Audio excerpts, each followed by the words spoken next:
প্রিয় দর্শক, আশা করি আপনারা সকলেই স্ক্রিনে যে ব্যক্তিকে দেখতে পাচ্ছেন তাকে চিনে গিয়েছেন। এই সেই ব্যক্তি যিনি কিনা স্বৈরাচারের দোসর ছিল, টপ লেভেলের দোসর। এই ব্যক্তি ক্ষমতার অপব্যবহার করে বাংলাদেশের সাধারণ মানুষ থেকে শুরু করে আলেম সমাজ পর্যন্ত সে নাকানি চুবানি খাইয়েছে শুধু ক্ষমতার অপব্যবহার করে। আজ তার কোথায় সেই ক্ষমতা, কোথায় সেই শক্তি? আজ চেহারা দেখলে একেবারে অসহায় মনে হয়।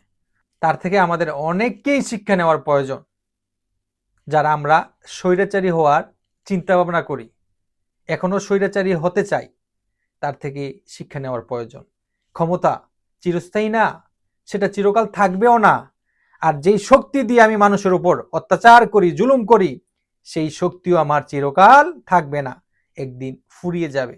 যখন ফুরিয়ে যাবে তখন মানুষ আমাকে থুতু নিক্ষেপ করবে, আর এই জাতি সারা জীবন আমাকে অভিশাপ দিতে থাকবে।